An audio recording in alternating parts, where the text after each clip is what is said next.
নিয়েই হয়তো এইভাবে আছে। বাট আমার নিজেরও মাঝে মধ্যে নিজের প্রতি এত ঘৃণা লাগে যে মানে এত পরিমাণ বাজে হয়ে গেছিলাম বা এত পরিমাণ উগ্র হয়ে গেছিলাম আমি, এটা কল্পনার বাইরে। তো ওই সিচুয়েশন একটা ব্যাপার হচ্ছে কি, মানে আমি যেটা বলবো, শুধু আয়াস যে একটা ব্যাপার তা না, শুধু আয়াসের জন্য ব্যাপারটা তা না। দেখো 2টা বছর একসাথে সংসার করছি আমরা, যখন ওই যে যেটা বললাম যে সম্পর্ক যখন বিচ্ছিন্ন হয়ে যায় তখন আমরা একজন আরেকজনের খারাপই বলি, ভালো দিকটা বলা হয় না কখনো। ও যথেষ্ট ভালো ছিল অনেক অনেক ক্ষেত্রে, অনেক অনেক ব্যাপারে অনেক ভালো ছিল, আমাদের তিনজনের সম্পর্কটা অনেক সুন্দর ছিল, যেগুলা আমি অনেক মিস করি, যেটা সত্য কথা, আমি এখন অনেক মিস করি।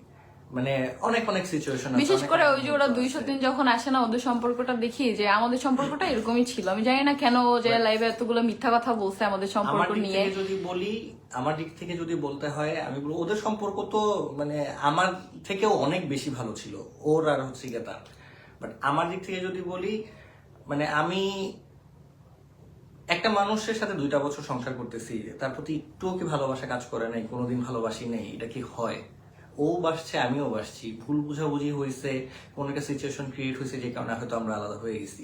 বাট স্টিল নাও মিস করি, অনেক কিছুই মিস করি, অনেক অনেক ভালো ব্যবহার আছে, অনেক অনেক ভালো ব্যাপার আছে। আমরা বিশেষ করে ভালোগুলাই মনে করি, দুষ্টমিগুলো খুব মিস করি, যে প্রচন্ড পরিমাণ দুষ্টমি করতে, এই ব্যাপারগুলো খুব মিস করি। এটা আমি তোমাদের ভাইকে অনেকগুলোই বলি যে দেখো এখন এটা এই জিনিসটা হয়েছে থাকলে এটা করতো, এটা বলতো। যেমন আলিশার কালকে চুল বাঁধছি না, সব চুল নিয়ে এখানে, তো এটার অনেক ইচ্ছা ছিল যে আলিশার চুল, ও লাইভে যতই বলুক যে আলিশাকে ভালোবাসে না বা কিছু, আমি জানি ও আলিশাকে ভালোবাসে না, না বাসে, ওটা আমি তো মা, আমি জানি।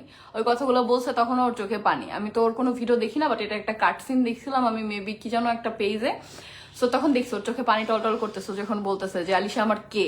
আমি জানি ও আলিশাকে কতটা ভালোবাসে। আর আলিশার ছবি কেন টানায় নাই, কারণ তাহলে ভাবছে হয়তো আমরা একটা খোটা দিব যে আমার মেয়ের ছবি দেখে এখন চলছে, যেটা আমাদের মধ্যে হয়, আমি ওকে খোটা দেব, আমাকে খোটা দেয়, হ্যাঁ এরকম হয়ে গেছে, এখন ইগো চলে আসছে আমাদের মাঝখানে। আমি একটা সিম্পল ব্যাপার বলবো যে এটা শুধু ওর দোষ বা আমাদের দোষ তা না, আমাদের দুই পক্ষেরই একটা দোষ, আমাদের সবারই, মানে আমাদের 2টা পক্ষ হয়ে গেছে। তখন এই 2টা পক্ষেরই একটা ব্যাপার যেটা হয়েছে সেটা হচ্ছে যে আমাদের মধ্যে ইগোটা অনেক বেড়ে গেছে, যে ইগোটার কারণে আসলে আমরা অনেক কিছু হারাইছি। হ্যাঁ, তুমি যে কমেন্টটা করছো যে তোমাকে দেখিয়ে আসছে 2 বছর তোমার সাথেই থাকছে, তারপর কেন তোমাকে বাদ দিতে বলছে, এইটাই আমার সব থেকে বেশি কষ্ট লাগছে।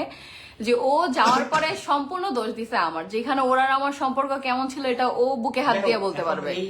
মানে যেহেতু আজকে মানে সবসময় খারাপই বলে গেছি, আজকে আর খারাপ নিয়ে কথা বলে লাভ নেই। খারাপ আসলে আমরাও ভুল করছি, আমাদেরও ভুল ছিল, ওর দিক থেকেও ভুল ছিল, দুই পক্ষেরই ভুল ছিল, কখনো এক হাতে তালি বাজে না। আর এটাও সত্য যে হচ্ছে গিয়া ভালো ও ছিল, আমরাও ছিলাম। লাস্ট যেদিন হচ্ছে এই যে গ্যাঞ্জামটা হইলো, ওর মা রাগারাগি করলো, ওই দিন কিন্তু ও জানতো আমরা বাসায় যাবো, ওর সাথে কথা বলবো, ওকে আনার জন্যই কিন্তু ওই দিন আমরা গেছি। যে 203 বলো, রাজা মৌসুমী বলো, প্রত্যেকে জানে যে ওই দিন আমরা কেন যাচ্ছি, ওকে আনার জন্যই আমরা যাচ্ছিলাম। সেখানে মনে করো ওর মা সম্পূর্ণ সিন ক্রিয়েটটা করছে, আর ও যেটা করছে ও সম্পূর্ণ ভান করছে যে ও জানেই না। আর তোমাদের ভাইয়া যে ভুলটা করছে যে আয়াসকে নিয়ে নিচে নেমে গেছে, এই আমি টোটালি শকড যে ও কেন আয়াসকে নিয়ে আসলো। শুধু নিচে নিয়ে যাওয়া না, ওই দিন যে রাগারাগি করছে ওর আম্মুর সাথে চিল্লাচিল্লি, আমি এটা সম্পূর্ণ ভুল করছে। এই ব্যাপারটা ওর সাথে পার্সোনালি কথা বলে আমি এই ব্যাপারটার জন্য সরি বলছি ওর কাছে, কারণ এটা ও ভুল করছে। ওইখানে দেখো ও গেছে মিউচুয়াল করতে, তাই না? আমরা তো উপরে উঠি না, হাত উপরে উঠছে, ও গেছে মিউচুয়াল করতে। আমি কিন্তু বলে দিছি যে সে মা, সে 5টা কথা বলবে। এখানে আমার মা, একটু পাওয়ার ব্যাংকটা লাগবে এখানে, আমার মা থাকলেও 5টা কথা বলতো, ঠিক আছে? যে কোনো মেয়ের মা থাকলে এখানে 5টা কথা শোনাবে, সেটা মেয়ের দোষ থাকুক না থাকুক। তুমি আনতে গেছো জামাই হিসাবে, মানে কথা শুনবে, ঠিক আছে? কিন্তু ও সেখানে ভুল করছে, ও ঠান্ডা থাকে না। আরিফ মামা কিন্তু ভিডিওতে দেখবা বারবারই মিউচুয়াল করতে চাইছে যে রাতুল থাম, ওরা তো সবাই রাতুল বলে রাখে, রাতুল থাম, চুপ কর চুপ কর। আচ্ছা সে মা, সে যতই রাগ করুক, আহাত যদি ওই সময় ওই সিচুয়েশনে পা ধরতো যে না আমার ভুল হয়েছে আম্মু, সে তো শাশুড়ি, তাই না? শাশুড়ি তো মায়ের সমতুল্য, যে আমার ভুল হয়েছে, আমি ওরে না নিয়ে যাবো না, আমার সন্তান আমার বউ আমি ফেরত চাই, আমার ভুল হয়েছে, যা হয়েছে, আমি ডিভোর্স দিছি রাগের মাথায় সব। সে কি রাগ করে থাকতে পারতো না? সে উল্টা এখানে জেদ দেখে। মানে তোমাদের ভাইয়া একটা জিনিস কি জানো, ঠান্ডা মানুষ না, রং টাইমে চেতে। আমি যদি একদিন উপরে যাইতাম, এটা বুঝলে আমি আগে উপরে যাইতাম, তাহলে সিচুয়েশনটা এমন হইতো না। যখন ও আয়না আয়েশকে আমার কোলে দিছে, আমি কিন্তু সাথে সাথে আয়েশকে ওর নানুর কোলে দিয়ে দিছি, আর বলছি যে দাঁড়ান, তাকে তো আমি আম্মুটাকে, আম্মু দাঁড়ান আমি আপনার কোলে দিয়ে দিব, কেন আয়েশকে নিয়ে যাবো এইভাবে জোর করে, কেন আয়েশকে নিয়ে যাবো? ওর মায়ের কাছে সব থেকে বেশি নিরাপদ, সো দুধের বাচ্চাকে কেন মায়ের থেকে আলাদা করব? তো বলছি, পরে আমি টোটালি কোনো সিচুয়েশনই বুঝতেছি না সবকিছু। পরে আমি রাজার ফোনে ভিডিওটা দেখছি, যে ভিডিও করে রাখছে, তখন আমি বিশ্বাস করো এখনো ইরফানের জিজ্ঞেস করো, কালকে রাতে তোমাদের ভাইয়ের সাথে আমি রাগারাগি করছি, তুমি ওই দিন সিনক্রেট কেন করলা?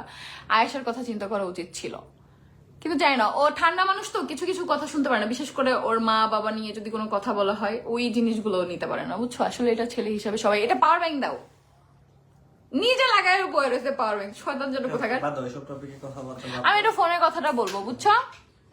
এই যে দেখো, এখন এই ফোনের লাস্ট টপিক বলে আমরা হচ্ছে চলে যাবো। পাওয়ার ব্যাংক কই দিবে দেখো।